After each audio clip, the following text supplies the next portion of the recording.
Fala pessoal, tudo bem? Sejam bem-vindos a mais uma aula exclusiva aqui. E hoje, rapaz, o negócio vai ficar de um jeito aqui que só Jesus na parada, hein? Se preparem, meus amigos, apertem os cintos, porque hoje a coisa vai ficar interessante. Hoje o seu entendimento sobre o mundo vai se expandir e você vai perceber que tudo aquilo que você achava que era bobagem, brincadeira, perda de tempo, você vai entender que o negócio é a Vera, tá? O negócio é a Vera. Beleza? Meus amigos, sejam bem-vindos para mais um encontro, tá? Desculpem um pequeno atraso. A gente tinha um cara cortando a grama aqui na frente da minha janela. Tava inviável de iniciar, tá? Se você ainda dá para ouvir o barulho dele cortando a grama. Se você ouvir um pouquinho, ó, talvez você ainda consiga ouvir, beleza? Então, assim, é impressionante como é que essas coisas acontecem perfeitamente, né, na hora. Não podia ser em qualquer hora do dia. Aí, na hora que a gente começa a live, o cara corta a grama na frente da minha janela aqui. Tava inviável, tá? Então, desculpe aí o pequeno atraso. Meus amigos, o plano secreto que o Elinho Mosca está escondendo de você e do mundo. E se você não entender esse plano, haha, meu amigo, tu vai virar massa de manobra, tá? O negócio não é brincadeira, o negócio é sério demais, a coisa tá de um jeito que tá complicado, tá? Mas tá complicado para quem não cultiva o conhecimento, porque as coisas que estão sendo feitas, estão sendo programadas para o mundo inteiro, já estão sendo anunciadas há muitos anos. É por isso que a Bíblia fala em Oséias 4,6, meu povo é destruído porque lhe falta o conhecimento. Quando falta o conhecimento, dá destruição. Quando o conhecimento é abundante, a salvação, ok? Presta atenção. Falta de conhecimento, destruição. Abundância de conhecimento, proteção e salvação. É assim, ok? Hoje você vai entender o tamanho do jogo que está sendo jogado e como é que o negócio é sinistro, perfeito? Para isso, eu quero te convidar para nós estudarmos uma matéria muito estranha da revista Business Insider, ok? A coisa chata é que essa matéria exige assinatura. Aí, se você quiser assinar, você assina. Se você não quiser assinar, você presta atenção na aula, tá bom? Então, eu vou colocar para você o link da matéria, mas eu vou fazer um resumo dessa matéria. Mas eu digo para vocês, para ler a matéria inteira tem que assinar, e ela está em inglês. Então, já vamos aproveitar aqui e coloque aí, salve esse link que eu vou te colocar agora, tá bom? Tá aí o link aí, ó, da matéria do Business Insider. Aqui está a senha para você entender o plano secreto do Elinho Mosca que ele está escondendo de você e do mundo inteiro, que vai fazer você ter um momento eureka. O que é eureka? Eureka em grego significa encontrei. Então você vai falar, caramba, encontrei, achei, desvendei. Você não tem noção do benefício que essa aula de hoje vai trazer para você, tá bom? Então, meus amigos, deixa eu já começar com uma pergunta interessante. O Elinho Mosca é mais próximo da mãe ou do pai? Responde aí para mim. Se você acha que é da mãe, coloca 1. Se você acha que é do pai, coloca 2. Elinho Mosca é mais próximo da mãe ou do pai? Tá? Tem gente colocando do pai, pô, pelo amor de Deus, é da mãe, tá? Elinho Mosca diz que o pai dele é nojento, que o pai dele fazia maldade com ele, fazia maldade com a mãe. Ele não fala mais com o pai, tá? Elinho Mosca não fala mais com o pai. E o pai tá aí dando entrevista aí, mundo afora, falando cada coisa. Até engraçado. O pai dele é meio engraçado, é meio doidão, assim. Não sei como é que ele era dentro de casa, mas ele dando entrevista, o cara é doidaço. Ele fala umas coisas, assim, muito doidas.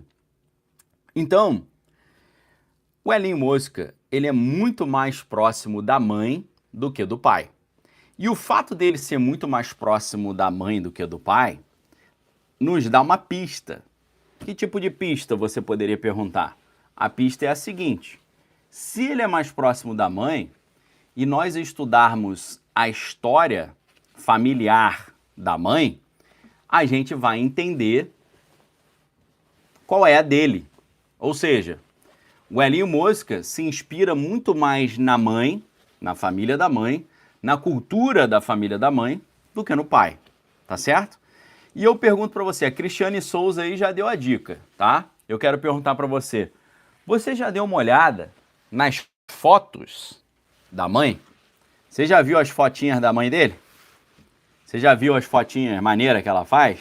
Tá? Jéssica Almeida já viu. Você já viu as fotos da mãe? Tá? A Ana Letícia tá falando até que ela é sacerdotisa. E eu acho que a Ana Letícia não tá errada, não. Ok? Você já viu ela vestida assim com chifre, tampando um olho, com as caras assim? A mãe do cara é, como o William Santos está falando, a mãe do Elinho Mosca é cabulosa. Ou seja, o Elinho Mosca é muito mais próximo da mãe. Ele aparece em eventos com a mãe, ele está sempre com a mãe. Ele é um verdadeiro filho da mamãe. Ele está sempre com a mamãe. Ou seja, a mãe do Elinho Mosca exerce uma grande influência sobre a vida dele e a história da família dela também. E eu posso até dizer para você que o Elinho Mosca está continuando um projeto dos seus antepassados, principalmente do seu avô materno. Você sabe que o avô materno do Elinho Mosca tem uma história bem estranha, tem uma história bem sinistra. E quando você percebe que o Elinho Mosca está apenas continuando o trabalho do seu avô, você vê que ele está aplicando à risca as doutrinas do grupo estranhíssimo pelo qual, do qual o Elinho Mosca participava, tá bom?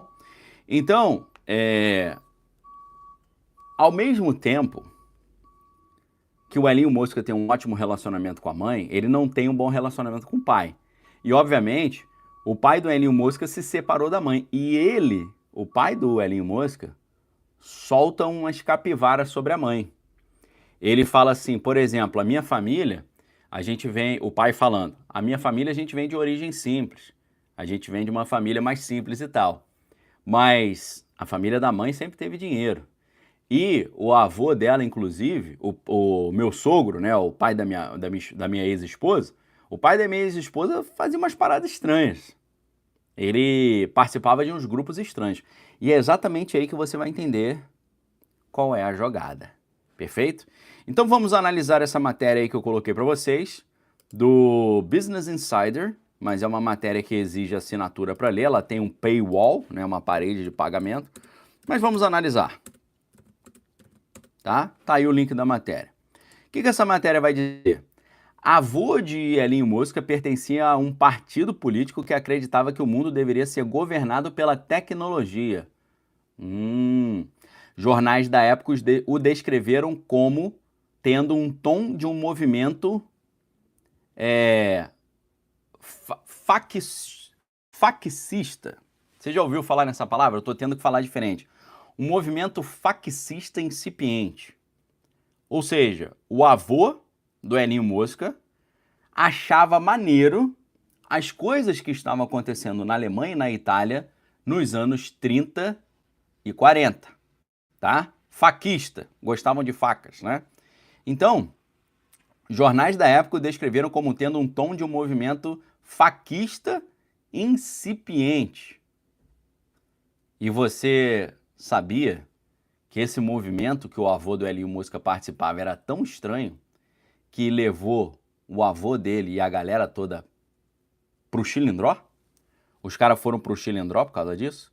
E aí, meus amigos, quando você entende isso, o negócio fica muito estranho. Por quê?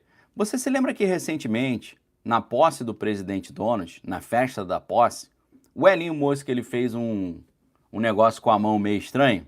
Você lembra disso? Que ele fez um negócio com a mão assim que deu uma polêmica pra caramba? E aí os caras falavam assim, pô, será que ele tá dando moral para o pessoal lá da Alemanha? Aí todo mundo, não tá dando moral não. Mas o avô dele dava moral. E o K. Sampaio já colocou Joshua Norman Hadelman, ok? Lembrando que o bisavô dele se chamava Elon também, tá? Então, o falecido Joshua Hadelman, avô materno do Elinho Mosca, passou o tempo, né, da sua vida reclamando sobre grupos sociais que ele não gostava. Já ouviu esse tipo de discurso? Especulando sobre uma conspiração global liderada por figuras obscuras, e ele colocava a culpa no pessoal lá da Terra Prometida e se juntando à causa da tecnocracia. De acordo com uma análise aprofundada do jornal The Atlantic sobre a vida do Joshua Haldeman, tá? Deixa eu colocar o link do The Atlantic, porque esse link aqui você... Deixa eu conferir se a matéria The Atlantic você consegue ler sem assinar. Pelo que eu tô vendo aqui, a matéria do The Atlantic você vai conseguir... peraí, deixa eu conferir mais uma vez, porque pode ser que eu tenha o acesso e você não vai ter. É a mesma matéria? Peraí, deixa eu só conferir aqui. Caramba, hein?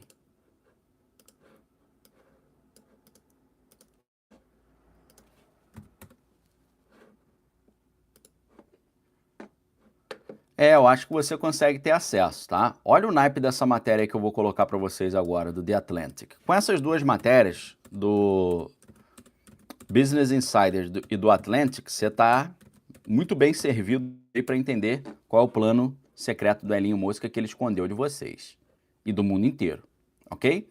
Então, a matéria vai continuar dizendo aqui o seguinte, né?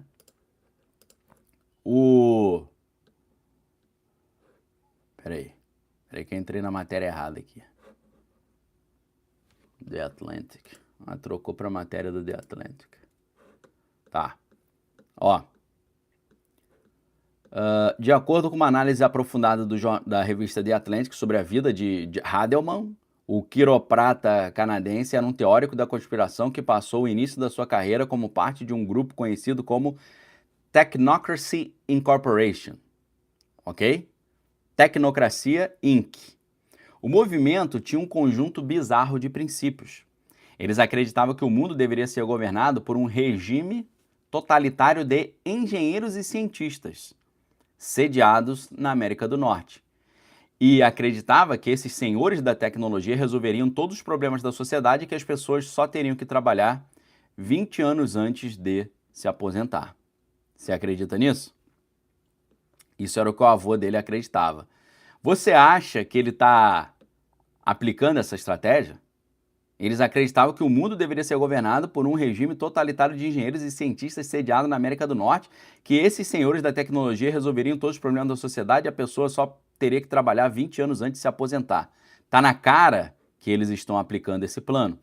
Esse partido ele foi fundado na década de 20 e ganhou popularidade durante a crise de 29 e chegou a ter mais de 500 mil de membros na Califórnia. A organização também se referia às pessoas como números. Ou seja, o avô do Musk, o Joshua Hadelman, era o 10451. Eles tinham mania de referir-se às pessoas por números e, algumas vezes, eles acrescentavam a letra X ao nome das pessoas. Você acredita nisso? Você tem noção disso? Ok? Você tem noção? De onde vem essa ideia do Elinho Mosca de botar X em tudo e de onde vem a ideia do Elinho Mosca de botar o nome dos filhos, números com X? Vem do avô doidão lá.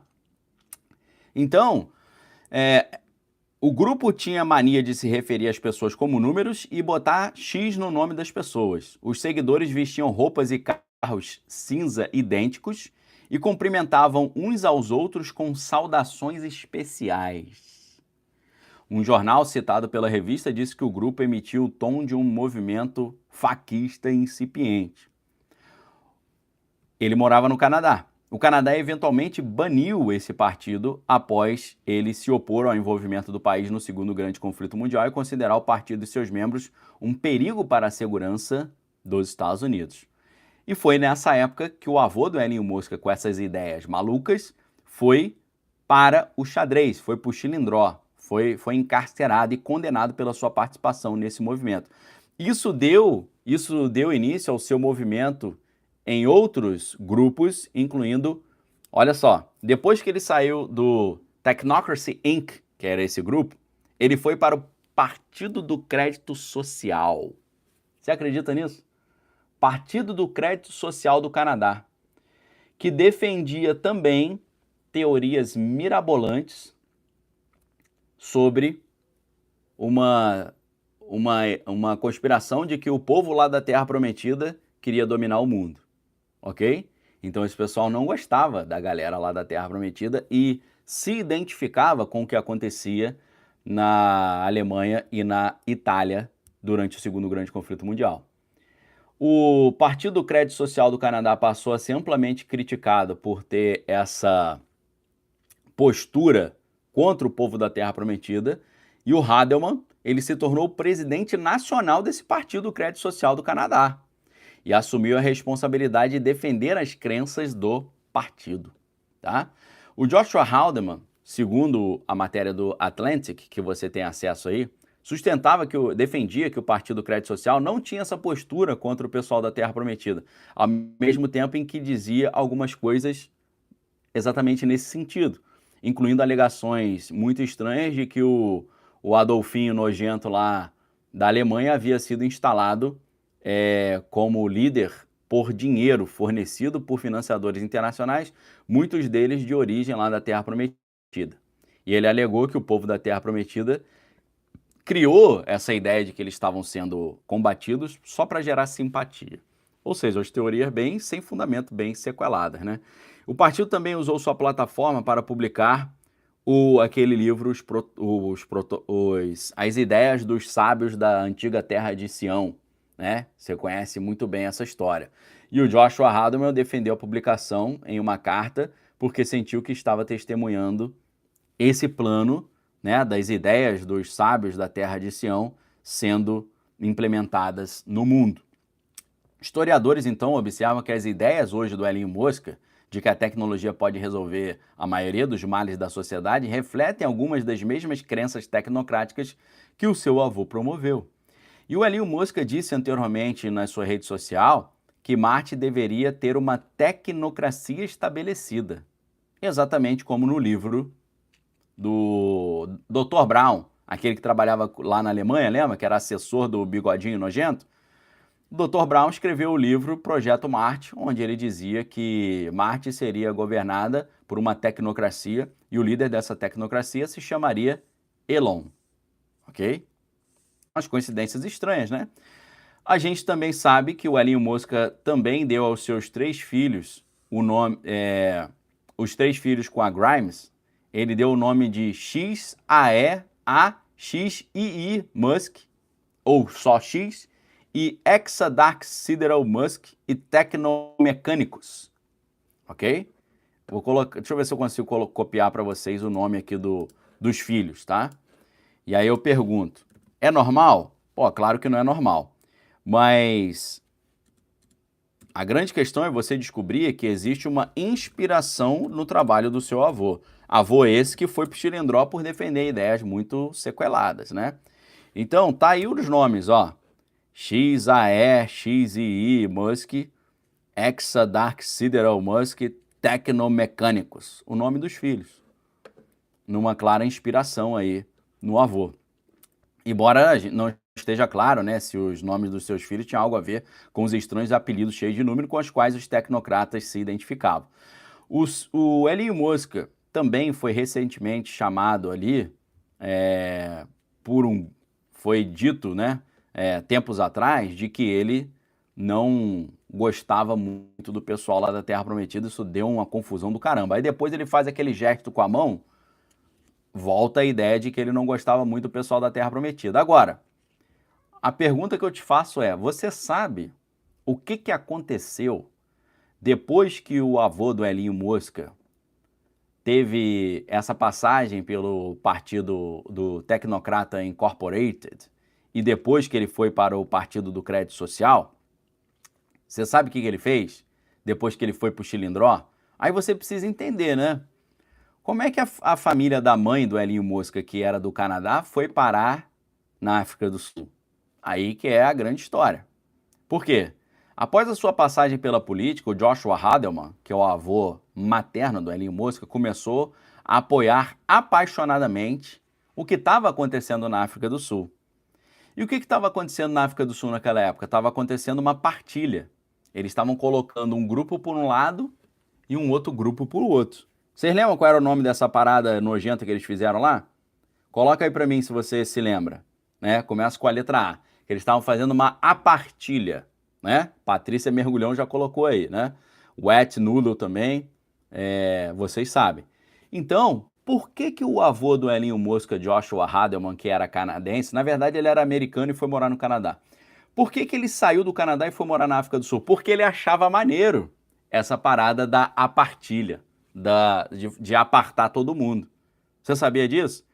De acordo com o jornal The Atlantic, que eu já coloquei o link aí para vocês, a gente está usando duas fontes principais hoje, a matéria do Business Insider e a matéria do Atlantic. De acordo com o Atlantic, o avô do Elon descreveu uma vez a África do Sul como um país que se tornaria líder da civilização de tom mais claro do mundo. A África do Sul se tornaria líder da civilização de tonalidade um pouquinho mais clarinha do mundo. Olha o naipe das ideias absurdas do cara. O avô materno dele também protestou contra os grupos que eram contrários a essa apartilha, tá? E ele continuou escrevendo em jornais sul-africanos a favor dessa apartilha, bem como num livro que ele publicou, né, falando sobre grupos de elite que estavam querendo dominar o mundo. Eu falei para vocês, né, que o avô do Elon, ele não era canadense, ele era americano. Né? Ele nasceu em 1902 nos Estados Unidos, antes da sua família se mudar para o Canadá ainda jovem. Tá? E ele exercia a função de quiroprata antes dele ir para a África do Sul. E aí ele se casou com Wynne Hadelman, que era Wynne Fletcher, né, era o nome original da mulher, e era instrutora de dança. Eles tiveram 3 filhos. Mae Musk, uma das suas filhas, é a mãe do Elon Musk. O avô materno do Elon Musk faleceu em 1974, quando o Elon Musk ainda era uma criança, tá? A matéria do Business Insider mandou algumas perguntas para o Elon Musk, mas ele não respondeu essas perguntas, ok? Então, meus amigos, as ideias que o Elon Musk pratica de colonizar Marte, crédito social, crédito de carbono, digitalização total da sociedade, controle total de tudo que está acontecendo na sociedade, tudo isso vem desse projeto tecnocrático do seu avô. Agora, o que exatamente pregava esse projeto tecnocrático? E aí, meus amigos, que entra um livro. Existe um livro onde todo esse plano que o Elon Musk está fazendo, existe um livro em que tudo que o Elon Musk está fazendo hoje já estava escrito ali. E esse, meus amigos, é um livro antigão, tá? A gente está falando de um livro aí que ele é de... Deixa eu conferir aqui, que eu tô com ele aberto aqui na minha frente, ó. Esse livro... Peraí, deixa eu pegar a página certa. Esse livro é de 1937, tá? O Elon Musk está se inspirando num livro de 1937 e tudo que está nesse livro de 1937 ele está fazendo exatamente igual, tá? Esse livro, meus amigos, me deixou de queixo caído. Por quê?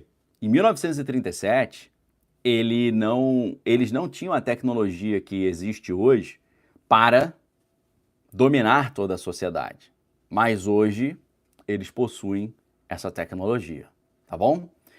O nome do livro eu só vou poder falar lá dentro da Arca. Inclusive lá na Arca, hoje vai ser muito especial. Sabe por quê?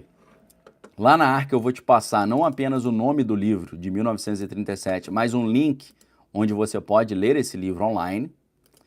E eu também lá na Arca, eu vou te passar um outro livro, que aí é uma outra camada de leitura, ok? Você entender que o Elinho Mosca se inspirava nas ideias tecnocráticas do avô é uma coisa. Você ter acesso ao livro onde estão essas ideias é outra coisa. Agora, você saber o outro livro muito mais complicado, tão complicado que eu não vou nem pronunciar o nome do livro, eu vou só colocar um link indireto para o livro, tá? Rosângela tá falando aí que o livro é o livro lá do Bigodinho. Não é esse livro, tá? É um livro escrito em inglês, publicado em Nova York. Não é um livro, não é um livro, não é um livro da Alemanha, tá bom? Então, preste muita atenção. Quando você lê esse livro, você fala assim, cara, esse é o plano que o Elinho Mosca está fazendo. É exatamente isso que ele está fazendo. Perfeito? E aí, a gente começa a entender as suas reais intenções com esse departamento de eficiência governamental. Tá bom? Qual que é aparentemente a finalidade do departamento de eficiência governamental? Trazer eficiência. Qual é a finalidade do Departamento de Eficiência Governamental? Evitar o desperdício de dinheiro. Qual é a finalidade do Departamento de Eficiência Governamental? É acabar com as maracutaias nos Estados Unidos. Aí todo mundo fala, maravilha, poxa, que legal, sensacional. Porém, como é que é o caminho para você acabar com isso? O caminho para acabar com isso é a digitalização total da sociedade, o monitoramento total da sociedade, a instalação de inteligência artificial dentro dos computadores das instituições norte-americanas para que a inteligência artificial possa monitorar tudo o que está acontecendo. Ok? Então, a transformação de tudo o que acontece em digital e usar o blockchain e a inteligência artificial para monitorar o que está tudo acontecendo, para eles é a solução para isso. Para criar essa tirania tecnocrática que eles querem implementar. E eu digo para vocês, é exatamente isso que eles estão implementando, tá? Felipe Bertanha está falando do Projeto Marte, um conto técnico do Dr. Brown. Não é sobre esse livro que eu estou falando. É um livro que é como se fosse um manifesto onde eles dizem o que tem que fazer. E quando você lê esse livro, você vê que é exatamente isso que está em jogo, tá? Só que aí, meus amigos,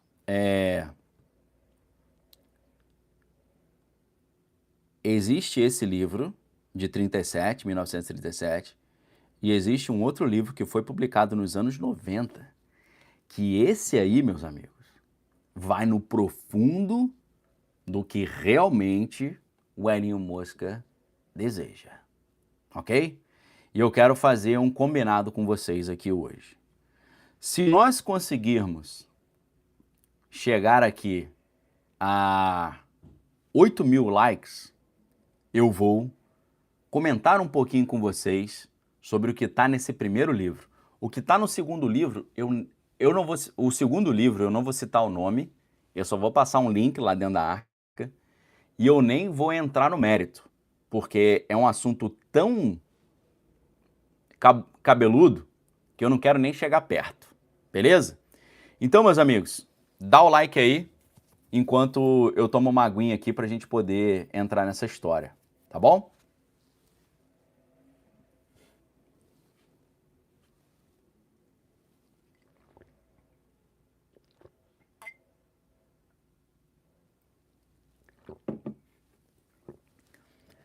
Preste atenção.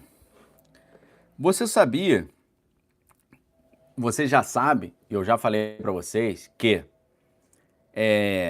o Departamento de Eficiência Governamental está colocando uma equipe de jovens, ali de 18 anos, que estão entrando nos prédios públicos norte-americanos e estão assumindo o controle dos sistemas públicos norte-americanos digitais e estão instalando inteligências artificiais da Palantir Technologies dentro desses sistemas de computação? Você sabe disso, não sabe? Então, isso tudo que eles estão fazendo é a implementação dos sonhos do Joshua Hadelman, que é o avô materno do Elon Musk. Beleza? Garotada de 18, 19 anos entrando nos prédios públicos nos Estados Unidos e chamando o gerente e falando, senta aqui agora. Aí o cara senta e fala, o que você quer aqui? Ele fala, eu sou do Departamento de Eficiência Governamental. Um molecote de 18 anos falando com um cara de 70. E o garoto fala assim, senta aqui e diz pra mim por que o seu trabalho é útil, porque eu não deveria te demitir. Você tem noção? Uma garotada de 18 anos chegando pros coroas veteranos lá do Serviço Público Americano falando, senta aqui agora. Eu sou do Departamento de Eficiência Governamental. Eu tenho poder para te demitir. Você tem 5 minutos para defender o seu cargo e defender o motivo pelo qual eu não devo te demitir. A galera tá desesperada. Ou seja, o que o Elon Musk está fazendo junto com o presidente Donald é uma tomada de poder total. Esses caras estão tomando poder. E eles estão tomando poder implementando essa filosofia tecnocrática, tá? E desse movimento tecnocrático, tá? O movimento tecnocrático, vamos explicar um pouquinho o que ele é. Primeiro que o movimento tecnocrático tem um símbolo muito estranho, né? O movimento tecnocrático, ele tem aquele símbolo do Yin Yang, você sabia disso? Tá? Tem um símbolo do Yin Yang. O movimento tecnocrático, ele foi um movimento social ativo nos Estados Unidos e Canadá na década de 30 que favoreceu a tecnocracia como sistema de governo melhor do que a democracia representativa e a política partidária concomitante. Agora, o que é a tecnocracia? Tecnocracia é uma forma de governo no qual os tomadores de decisão serão selecionados com base na sua expertise em uma determinada área de responsabilidade, particularmente no que diz respeito ao conhecimento científico ou técnico. A tecnocracia segue amplamente a tradição de outras teorias meritocráticas e assume o controle total do Estado sobre questões políticas e econômicas. Esse sistema contrasta explicitamente com a democracia representativa, a noção de que os representantes eleitos devem ser os principais decisores no governo, embora isso não implique necessariamente a eliminação dos representantes eleitos. Os decisores são selecionados com base no conhecimento especializado e no desempenho, em vez de afiliações políticas, competências parlamentares ou popularidade. O termo tecnocracia foi inicialmente usado para significar a aplicação do método científico para resolver problemas sociais. E, em sua forma mais extrema, a tecnocracia é um governo inteiro funcionando como um problema técnico ou de engenharia e é principalmente hipotético. Em uso prático, tecnocracia é qualquer parte de uma burocracia administrada por tecnólogos. O governo no qual autoridades eleitas nomeiam especialistas e profissionais para administrar funções governamentais individuais e recomendar a legislação pode ser considerado tecnocrático. Alguns usos da palavra referem-se a uma forma de meritocracia, onde os mais capazes estão no comando. Aparentemente, sem a influência de grupos de interesse especiais.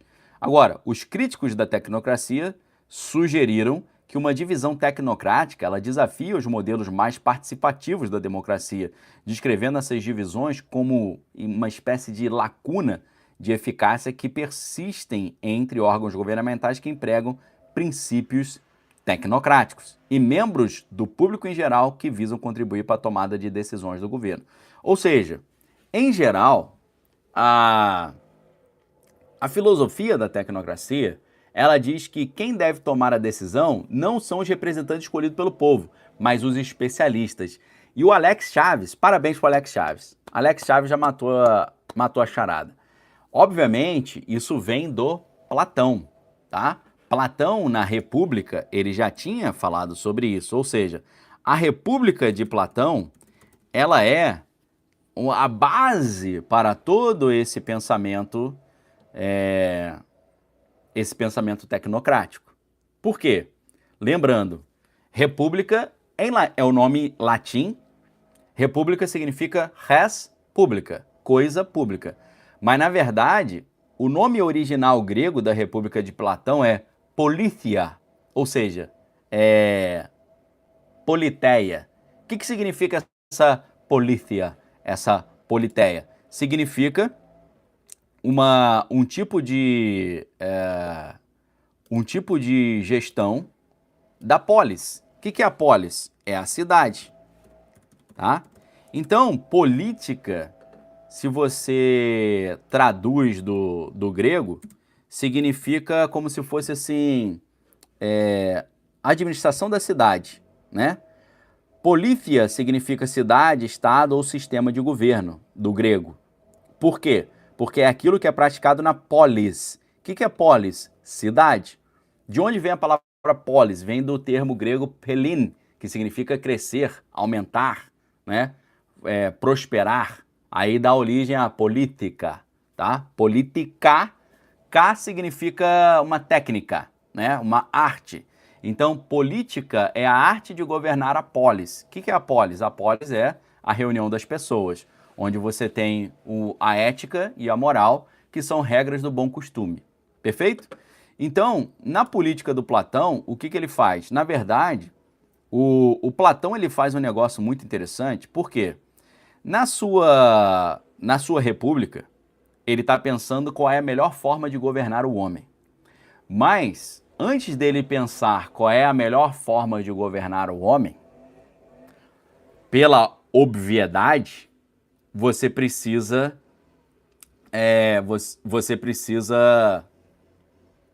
saber primeiro o que é o homem. E isso é um detalhe que hoje as pessoas não praticam mais. Por quê? Quando perguntaram, por exemplo, para Jordan Peterson, falaram para ele, você crê em Deus? Ele falou, para eu responder, primeiro eu vou precisar que você defina crer e depois que você defina Deus, ok? Ou seja, Sócrates, quando ia conversar com as pessoas, nos famosos diálogos socráticos, Sócrates, ele perguntava, ele dizia, quer conversar comigo? Primeiro defina os seus termos. Aí, ó, esse barulho agora que tá chegando é o cara limpando a grama. Primeiro ele cortou, agora ele tá limpando, beleza? Então, isso que o movimento tecnocrático queria implementar, e isso que o Elinho Mosca está implementando, é a atualização da República de Platão, que pensou qual é a melhor maneira de governar o homem. Mas para saber qual é a melhor maneira de governar o homem, primeiro a gente precisa saber o que é o homem. E aí é um tema da filosofia muito pouco falado. A gente fala muito de antropologia dentro das ciências sociais. A antropologia é uma ciência social. E dentro da antropologia você tem a mais famosa, que é a antropologia cultural, do Claude Lévi-Strauss, daqueles grandes antropólogos, né, que criaram linhas de pensamento muito hegemônicas hoje, né, nas universidades. E a antropologia cultural, ela trata daquela ideia do relativismo cultural, né? A gente tem no Brasil o Roberto da Mata, a gente tem no Brasil Otávio Velho, o Gilberto Velho, né? Grandes antropólogos. Mas antes de você ter uma antropologia cultural, existiu a antropologia filosófica. Então, enquanto a antropologia cultural ela quer estudar grupos na sociedade, como eles entendem a vida, o seu quadro de valores e símbolos, antes de você ter uma antropologia cultural, você tem uma antropologia filosófica. E o que significa antropologia filosófica? Significa responder a pergunta, o que é o homem? Antropo. O que é antropo? Homem. Antropologia, estudo do homem. Antropologia filosófica, o que no final é o homem? E a gente sabe que a antropologia filosófica tem grandes debates, né? Você tem, por exemplo, a ideia de que o homem é originalmente mau. E ele precisa de uma sociedade com leis fortes para impedir que o homem faça a maldade. Essa, por exemplo, é uma antropologia cultural do Thomas Hobbes. O Thomas Hobbes, com o seu livro Leviatã, ele pratica uma antropologia filosófica de que o homem é naturalmente mau. O homem é mau e ele é o lobo do homem, homo homini lupus, em inglês, o homem é o lobo do próprio homem, e se o homem não tiver um Estado forte que freie a guerra de todos contra todos, a sociedade entra em colapso. E essa é a tese do Thomas Hobbes no livro Leviatã. Ele diz, a gente precisa de um Estado poderoso porque as perguntas são sempre as mesmas. Qual é a melhor forma de governar o homem? Aí vem a outra pergunta. Peraí, primeiro, o que é o homem? Aí Thomas Hobbes responde, o homem é naturalmente mau. Se o homem é naturalmente mau e o homem é o lobo do homem, se ele for deixado livre para fazer o que ele quiser, vai acontecer a guerra de todos contra todos, a sociedade vai entrar em colapso. Então, se o homem é naturalmente mau, a melhor forma de governar o homem é um Estado poderoso, tirânico, com leis poderosas, que é o caso do Leviatã. Estou citando o nome do livro, Leviatã, do Thomas Hobbes, que é um teórico do absolutismo. Já o Rousseau, o Jean-Jacques Rousseau, ele tinha uma outra filosofia do homem, ou uma outra antropologia filosófica. Para Rousseau, era o contrário. O homem era naturalmente bom. A sociedade que corromperia o homem. E aí ele desenvolve aquela teoria filosófica antropológica do bom selvagem. Ou seja, os índios são bons porque eles não têm Estado e a sociedade que constrói o Estado é ruim porque o homem nasce bom, mas a sociedade corrompe o homem. Então a melhor maneira de você governar o homem seria você acabar com o Estado. É lógico que Karl Marx ele vai se inspirar nisso para poder desenvolver a sua teoria do comunismo, que é, na verdade, o fim do Estado, né? Primeiro você faz o socialismo, que é a socialização dos meios de produção, o fim da propriedade privada, você assume o controle da produção, da infraestrutura, da superestrutura, retira da mão do capitalismo privado, socializa tudo e depois que você socializa tudo, você acaba com o Estado, você cria uma sociedade sem Estado. Na verdade, esse é o objetivo do comunismo. Então, vou indicar um outro livro interessantíssimo para vocês, de um filósofo e antropólogo francês chamado Pierre Clastres, tá? Eu vou escrever aqui para vocês, tá? Pierre Clastres. Clastres. Sociedades contra o Estado, tá bom? Pierre Clastres, Sociedade contra o Estado. Tá aparecendo um monte de Kruger aí, sabe por quê? Quando o conhecimento chega, o Kruger entra em pânico. O Kruger não gosta de conhecimento. O Kruger ele morre de medo do conhecimento. Quando você começa a citar filosofia, cultura, antropologia, sociologia, livro, o cara entra em pânico, tá? Então, cuidado com o Kruger, beleza? Cuidado com o Kruger. Você sabia que apenas 8% da população brasileira consegue ler? Olha só, matéria do UOL Educação de 2016. No Brasil, apenas 8% tem plenas condições de compreender e se expressar. Vocês sabiam disso? Deixa eu colocar aqui para você. Isso aqui é o fenômeno Kruger do Brasil. É a anomalia Kruger brasileira. Tá aí o link da matéria para vocês. Se você sabe o que é o efeito Dunning-Kruger, você consegue reinterpretar o título dessa matéria. No Brasil, apenas 8% das pessoas têm plenas condições de compreender e se expressar. Na verdade, se você aplica o efeito Kruger a isso, você vai reescrever o título dessa matéria para: no Brasil, 92% das pessoas têm plena certeza que elas sabem tudo e que os outros não sabem nada. Ok? É a mesma coisa. Quando você fala no Brasil, apenas 8% tem plenas condições de compreender e se expressar, se você faz uma leitura Kruger, a leitura Kruger é: no Brasil, 92% das pessoas têm plena certeza que elas sabem tudo e que os outros não sabem nada. Ok? Já tem gente falando ali: poxa, tá muito chata essa aula. É o Kruger. Deixa de ser Kruger, ok? Pelo amor de Deus. Vamos lá então. Voltando aqui, pessoal. O que o movimento tecnocrático quer é que o mundo não seja governado pelas pessoas que o povo escolhe. É que o mundo seja governado pelos melhores, ok? Então, o governo dos melhores é uma discussão que sempre existiu. E o governo dos melhores é o governo dos ariste, tá? Escreve aristói em grego, mas no ditongo do grego oi é chamado de e. Você lê como e, não como oi.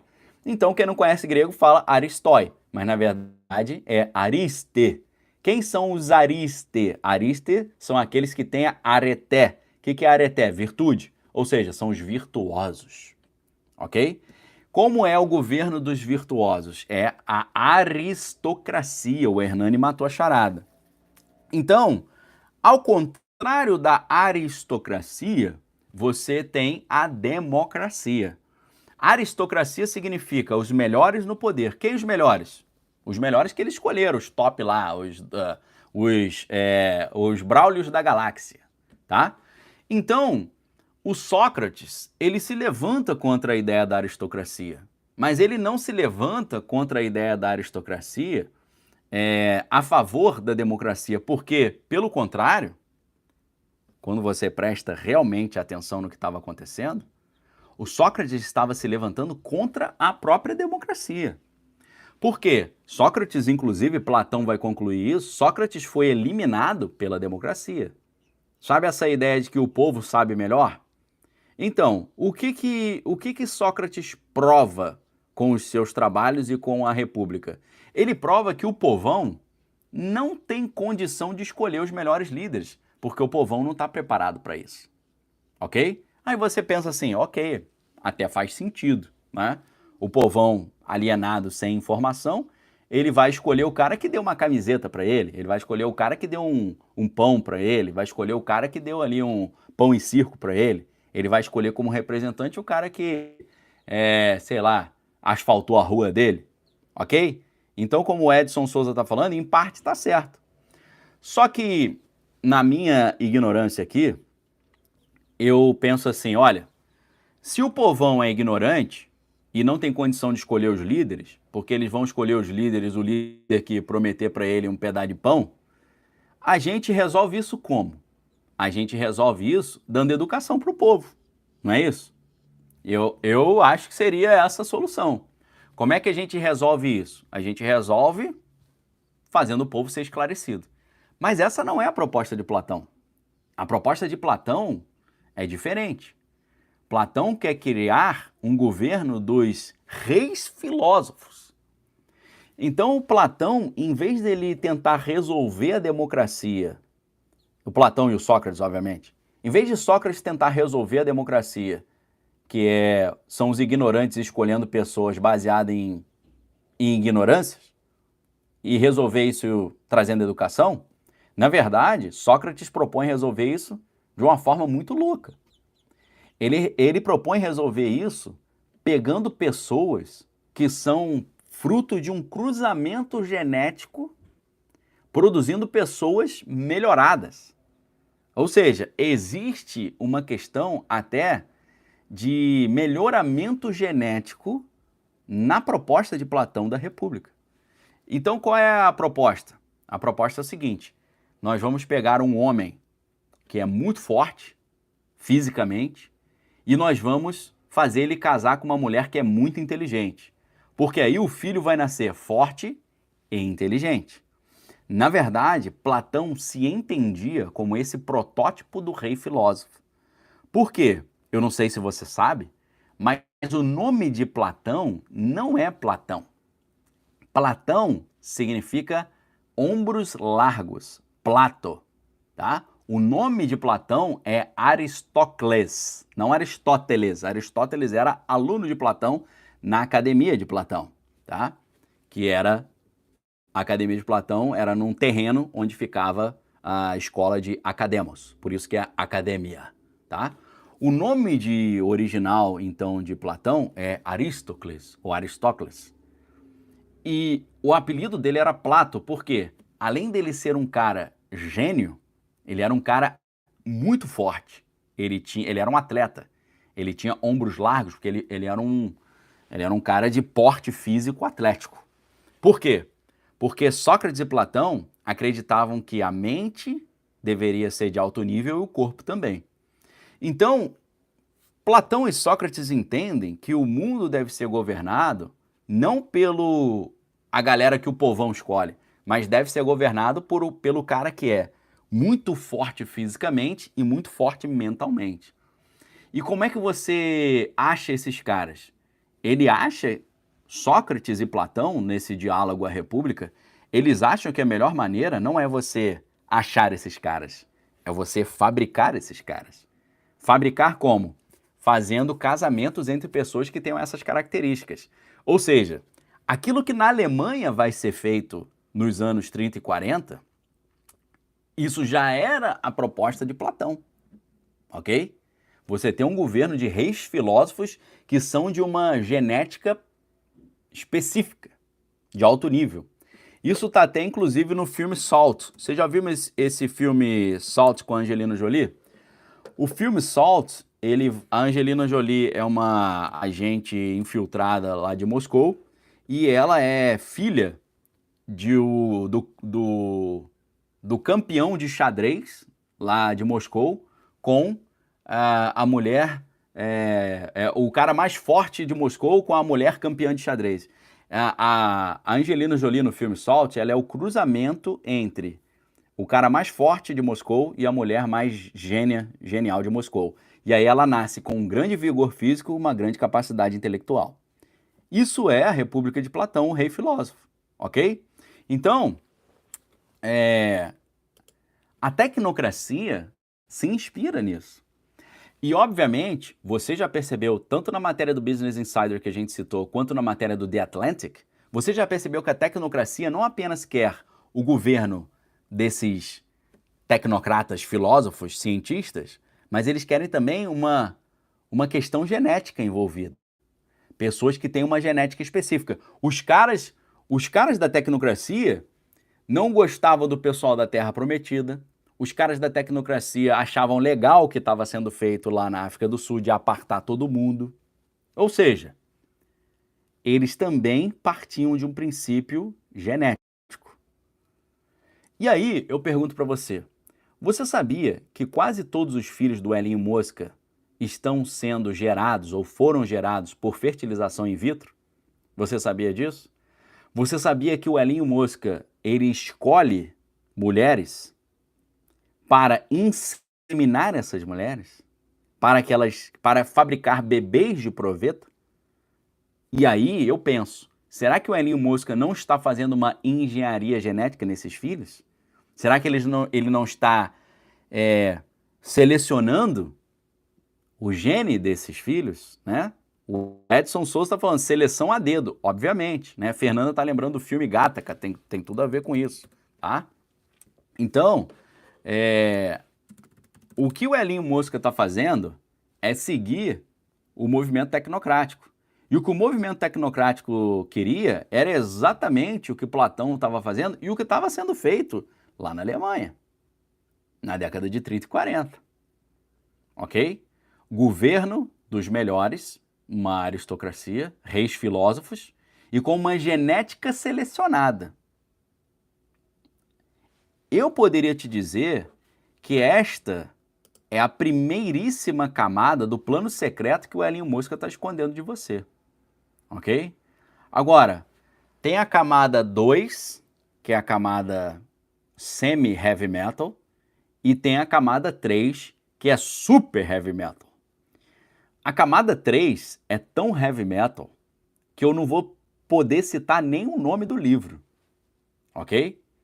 Então, quero agradecer o Arizão aí que está citando a série Fallout. Hoje lá na Arca a gente vai falar muito da série Fallout, porque é exatamente isso. Mas não apenas por causa da seleção genética, também por causa da questão energética. Isso aí a gente só vai poder comentar lá, ok? Então, meus amigos, prestem muita atenção no que eu vou te falar agora. A gente tinha combinado 8.000 likes. Ainda faltam uns 900 likes. Se a gente conseguir, para agora, 8.000 likes, eu vou dar uma palhinha para você do que está nesse livro da tecnocracia, que está sendo usado como manual total pelo Elinho Mosca. O Elinho Mosca está usando esse livro que o seu avô usava à risca para implementar o seu sinistro projeto de poder, ok? Só que a gente precisa dos 8.000 likes. Lembrando vocês que o like não é o coraçãozinho que está no chat, o like é um dedinho assim, ó, é um joinha que fica embaixo do vídeo. Então, acelera no like aí, enquanto eu vou só dar um agradecimento pro pessoal que está oferecendo apoio aqui pro canal, tá bom? Acelera no like aí, pra gente poder fazer essa palhinha. Se a gente conseguir 8.000 likes rápido, eu vou falar algumas das ideias que estão nesse livro, que o Elinho Mosca está usando como referência. Lembrando, eu só vou falar o nome do livro lá na Arca, e lá na Arca eu vou te dar o link para você ler o livro online, o livro de 1937. Gnomo Azul, professor, em sua análise existe uma ligação desses eventos com a Pedra da Geórgia? Total, né? A Pedra Guia da Geórgia fala, primeiro mandamento dos 10 mandamentos da Ordem Internacional Nova da Pedra Guia da Geórgia, diz manter a população global num equilíbrio constante, não ultrapassando 500 milhões de pessoas.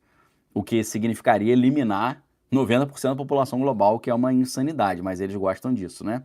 Marluce, faça um esforço e assine a Arca, abriu meus olhos para coisas que não consegui enxergar antes, mesmo estando bem na minha frente. Poxa, Marluce, muito obrigado. Agradeço encarecidamente a você por isso. E lembrando, se você já quiser assinar a Arca, já clica no link que está aí no chat. Deixa eu fixar aqui no topo do chat que eu esqueci, tá? Então, muito fácil você assinar a Arca. O link está no chat para você assinar. Está no topo do chat, fixado. Está embaixo, tá aqui embaixo do vídeo, tá no primeiro comentário aqui embaixo do vídeo e tá também no Instagram, na descrição do meu perfil, beleza? Profeta Geek aqui, ó, no Instagram tá falando que não querem fazer parte do efeito Dunning-Kruger. Geek, que é o Josué Medina, nosso amigo aqui. Então, muito obrigado, tá, Marlúcia, aí, pelo apoio. Valeu mesmo. Fernanda Strello, resultado da tecnocracia, uma tirania científica. Exatamente isso. Jean Costa, professor, o regime brasileiro dos anos 60 e 80 foi tecnocrático? Ele teve uma abordagem tecnocrática também, ok? E existe uma afiliação entre a tecnocracia e o positivismo, né, do Auguste Comte. Então, tem tudo a ver. Obrigado, Jean. Mafis, você viu o envio de caças pela Polônia para a OTAN? Vi sim, o negócio na Europa tá sinistro. A Ursula von der Leyen, que é a líder da União Europeia, está falando que agora a Europa está se eles estão vivendo um rearmamentismo, se remilitarizando, e eles estão pegando todo o dinheiro que eles têm e investindo tudo em arma. Sinistro, né? Será que é por isso que as barras de ouro estão saindo da Europa e estão indo para os Estados Unidos? Pode ser. Marcelo Winks Ramos, os Kruger são fruto da mal ensinada pátria educadora e infame método Paulo Freire. Resultado da galeria com QI 83. Pobre Brasil. Muito triste mesmo. Obrigado, Marcelo. Isso é uma tristeza nacional, a gente ter dados como esse que eu mostrei para vocês, que apenas 8% dos brasileiros têm plenas condições de compreender e se expressar. Matéria da Karina Yamamoto, de 29/2/2016, do UOL. Ana Paula Vilela, na sua opinião, qual o melhor regime de governo? Então, uma democracia com pessoas esclarecidas, para mim, seria muito interessante, né? Só que é muito difícil disso acontecer, mas eu continuo insistindo nisso. Eu acho que a melhor forma seria você ter uma democracia, só que uma democracia em que as pessoas têm uma boa educação e têm pelo menos o básico de informação para escolher entre o bom e o ruim, né? Tem um senso estético. A destruição do senso estético é o começo disso. O que é o senso estético? Você saber diferenciar o belo do feio. O senso estético é praticamente o fundamento da educação, porque a educação também envolve você selecionar o que é bom de aprender e o que não é bom de aprender, o que vale a pena aprender e o que não vale a pena aprender. Beleza? Então, acho que eu já li tudo aqui. Deixa eu ver que apareceram outros apoios novos aqui. Baú de História Bíblica, acho que não vi, mas existe plano mensal, se precisar de cartão de crédito? Se não existe, pretende aceitar sim? Então, a Arca não tem plano mensal, porque pra gente não vale a pena de jeito nenhum, mas no plano anual, se você fizer a assinatura da Arca à vista, eu estou dando para vocês R$ 176 de desconto na anuidade, o que envolveria, por exemplo, 2 parcelas gratuitas por ano, né? Então, se você fizer a assinatura da Arca à vista, você vai ter 21% de desconto, que envolve R$ 176. É como se você pagasse, em vez de 12 mensalidades, você paga só 10, tá? Se você quiser dividir em 12, você vai dividir 12 parcelas de R$ 69, que é um lanchinho que você faz por dia, 69 por mês. Quanto que você gasta quando você pede uma pizza, ok? É menos do que uma pizza por mês, só que você vai ter aula de segunda a sexta. Aqui e comigo lá na Arca vai ter acesso a mim, beleza? Então, meus amigos, muito obrigado, já batemos os 8.000 likes, então vamos lá. A gente vai mergulhar agora em alguns aspectos desse estranhíssimo livro que o Elinho Mosca usa como referência para implementar o seu estranhíssimo plano de poder, beleza? Esse livro, ele começa dizendo que várias formas foram tentadas para criar uma sociedade justa, com o objetivo de eliminar o conflito entre os povos, né, o caos na sociedade.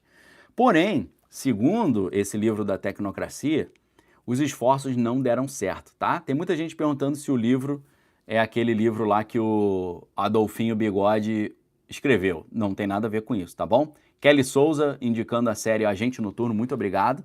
Vou até anotar aqui, né?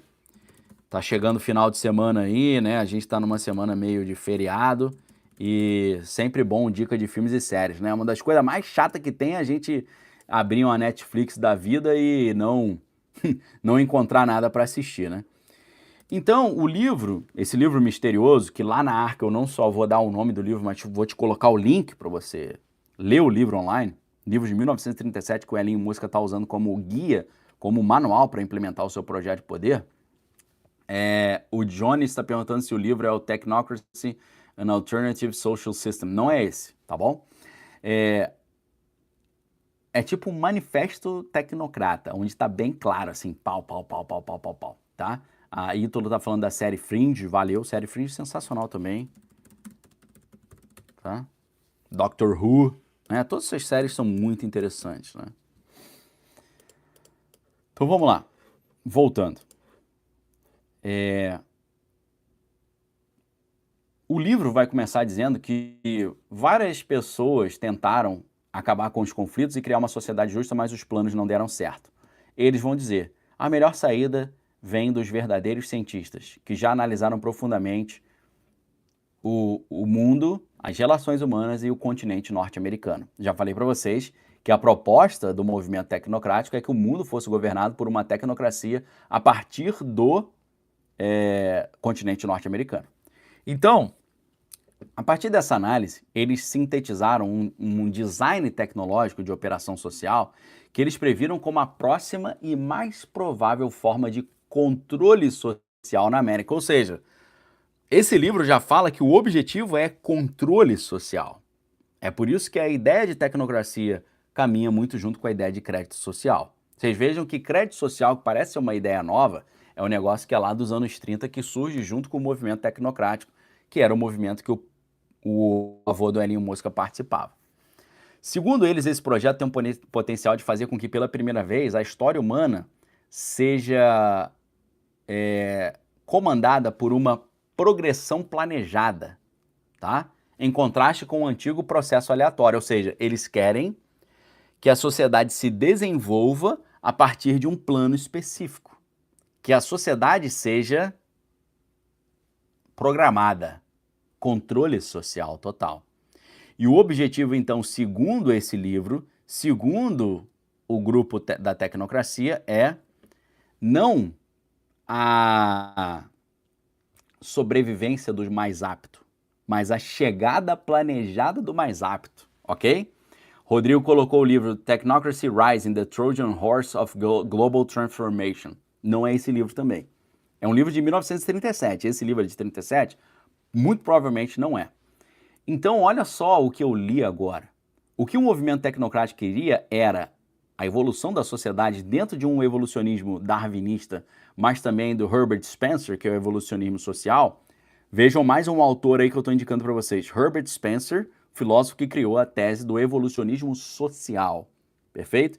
Que tem muita relação com a ideia de Marx também, porque Marx também falava sobre uma visão de mundo determinista, ou seja, positivista também, o melhoramento contínuo da sociedade. Tanto que Karl Marx ele acreditava que o capitalismo evoluiria naturalmente para o socialismo. Foi por isso que ele escolheu a Inglaterra para abrigar a primeira internacional socialista, porque ele acreditava que a Inglaterra, naquele momento com a Revolução Industrial, era o país capitalista mais avançado do mundo, do planeta Terra, então seria aquele que estava mais próximo para evoluir naturalmente para o socialismo e depois para o comunismo. Então essa visão darwinista, determinista social, tem tudo a ver com isso. Portanto, o objetivo do movimento tecnocrático, segundo esse livro, que o Elinho Mosca está usando como manual, não é a sobrevivência do mais apto, é a chegada planejada do mais apto, é fabricar o mais apto. Por isso que envolve genética, ok? Por isso que envolve genética. O livro também não é o Admirável Mundo Novo, tá? Não é o Technocracy Study Course, tá? José Ricardo está perguntando quem não é cristão pode ser aluno da Arca. Pessoal, a Arca não é um curso de cristianismo. A Arca é um grupo de estudos filosófico, geopolítico, econômico, tá? Rafael Souza falou que a Arca até melhorou a ansiedade dele. Glória a Deus por isso. Então, eles vão dizer que a América está destinada a ser, o continente norte-americano está destinado a ser o controlador do mundo. Por quê? Porque eles têm os melhores cientistas, eles têm as melhores tecnologias, as melhores máquinas e as melhores pessoas, segundo eles. Então, é uma espécie de destino secreto da América. Obrigado, Sandra, tá falando que aula, né? Valeu, Sandra. Quem não é Kruger, sabe valorizar. Davi Fraga falando do Technocratic Movement, do Howard Lube, não é esse também, tá? Poxa, eu queria salvar todos esses livros que vocês estão indicando aqui, né? Não sei se eu vou conseguir. The City of Man, Declaration of World Democracy, não é esse, tá? Obrigado, Og the Producer.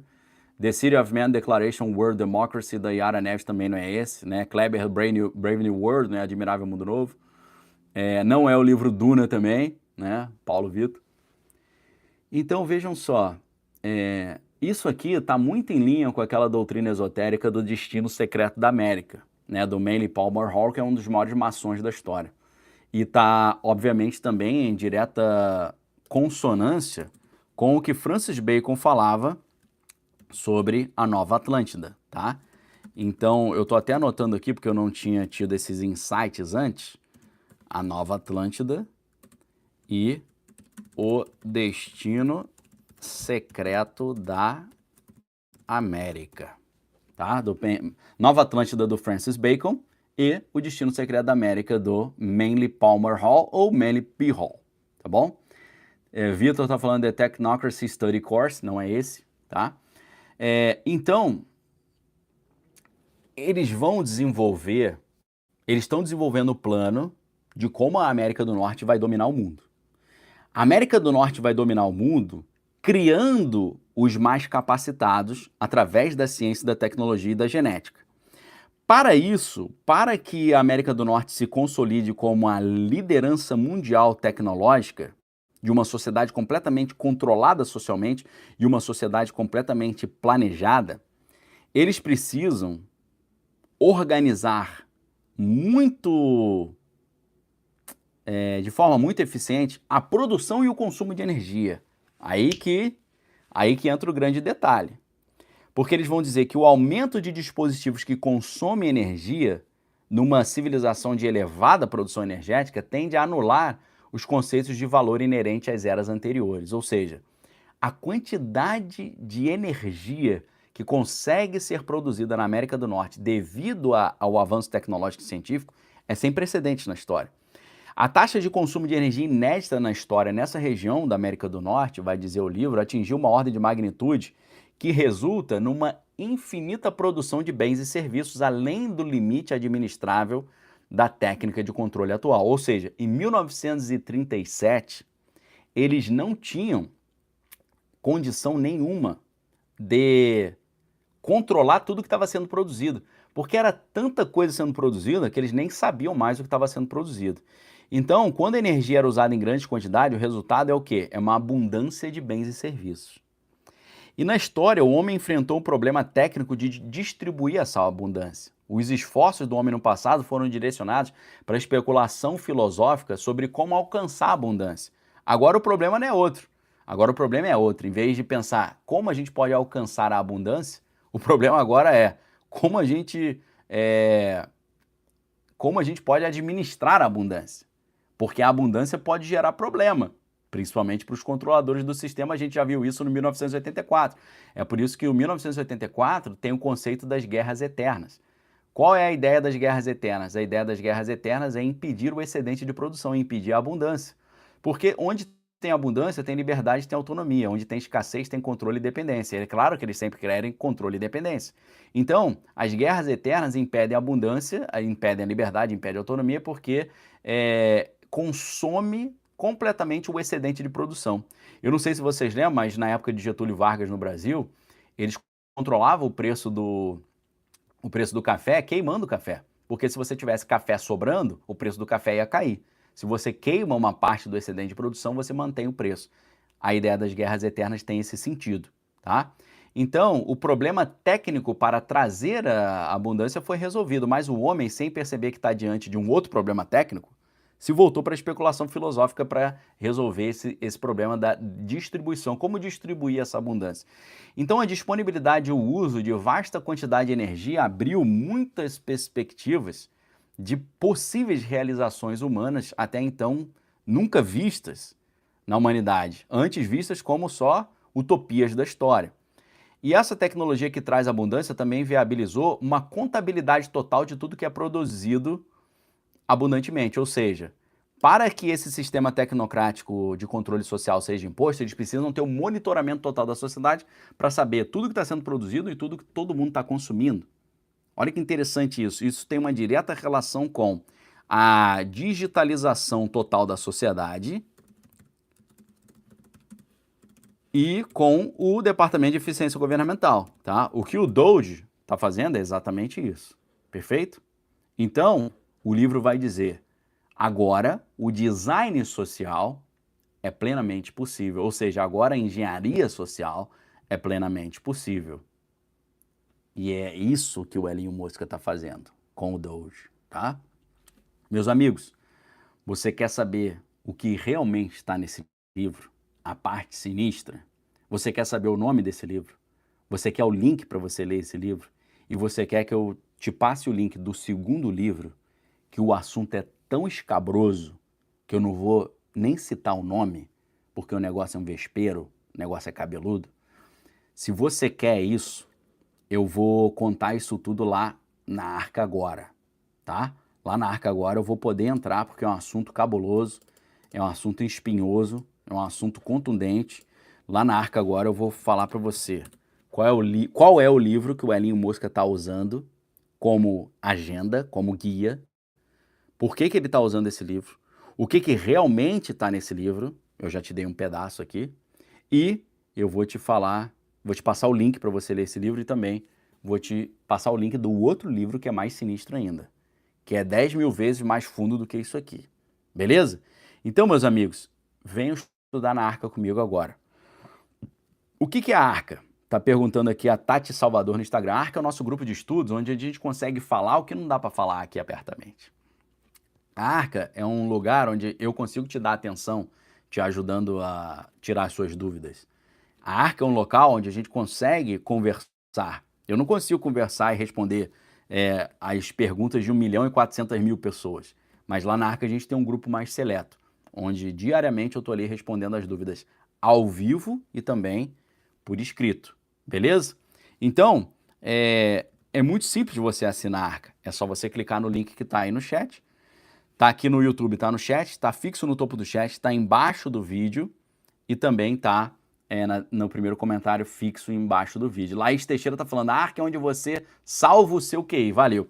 Inclusive a Laís está aí, eu gostaria de saber, se tiver mais alunos da Arca ao vivo, coloca aqui para mim no chat uma mensagem sobre o que você está achando da Arca, para a galera poder saber. Dá o seu parecer aí, ó. Milena Martins está falando que vai assinar a Arca, né? A Fê está perguntando se a Arca é anual. Você pode dividir em 12 vezes também, mas eu acho mais legal você pagar à vista a anuidade, você vai ter R$176 de desconto. Deixa eu ver aqui. O Senhor do Mundo, The Lord of the World, né? Disse a Paula Machado, interessante. Rafael Alvino, muito top Arca, tô amando. O Kuznetsov, tô amando também. A Arca é maravilhosa, diz o Claumac Costa. Gisele, né? Tô amando a Arca, é maravilhoso. Canal Sofia Golfeto, sim, arqueira, sempre muito satisfeito, impressionado com tanto conhecimento. Daniel, você é 1001, valeu, muito obrigado. Carlos falando, vou assinar. Professora Cristina, entrei há pouco na Arca. J. Silva, a Arca é imperdível. A Arca é incrível, os cursos são muito bons. Matheus Sila, Leonardo agradecendo aí. Cris Chaves, a arca vale cada centavo no lugar que exercitamos o bom pensar, valeu. Márcia Alencar, vale a pena assinar a arca. Laurene, renovei minha assinatura, não dá para ficar sem. Rogério falando que na arca desvendamos os véus. Celso Dauri, tenho 73 anos, nunca aprendi tanto como estou aprendendo agora, glória a Deus. José Carlos falando que a arca faz a diferença. Denise, sua aluna, muito conhecimento. Salim Neto, eu vou assinar essa arca também. Quais são os passos? Professor Luciano, ele botou no chat GPT, quais são os passos para instaurar a tecnocracia? É exatamente o que está acontecendo. Aí, ó, viu? Eu tô falando para vocês que eu trouxe para todos vocês a solução ou a resposta do que realmente o Elinho Música está fazendo. Ele está implementando o Manifesto Tecnocrático. Porém, tem mais coisa aí, que vai muito além da tecnocracia. E aí envolve questões espirituais pesadíssimas. A gente vai falar isso tudo lá na arca agora. Meus amigos, muito obrigado pelo like. Valeu mesmo pela audiência, pelo apoio, pela presença, por vocês gostarem. Então, mais uma vez aqui, a gente teve 1 hora e 15 minutos de aula aberta, beleza? Então agora eu vou lá para a arca falar para você qual é o nome do livro. Eu vou te explicar em profundidade as coisas sinistras desse livro. Eu vou te passar o link do livro para você ler. E eu vou falar do segundo. O segundo livro é do demo, meu irmão. É um negócio cascudaço. Eu não vou nem citar o nome do livro, que eu não quero mexer nesse espinheiro. Beleza? Então vamos lá para a arca agora. O link tá aí, facinho de assinar. Deus abençoe vocês. Que a graça do Senhor Jesus, o amor de Deus, consolações do Espírito Santo estejam com cada um de vocês, não só hoje, mas para todos sempre. Voltamos amanhã com mais uma aula aberta e estamos indo agora lá para a arca, tá? Lá na arca, você pode assinar também visitando daniellopes.com.br/arca. Chega lá, tenho certeza que você vai gostar demais. Um abraço, galera. Vamos lá descobrir a verdade verdadeira de quem é o Elinho Música e o que ele está fazendo. Deus abençoe vocês. Vamos lá para a arca. Um abraço, galera.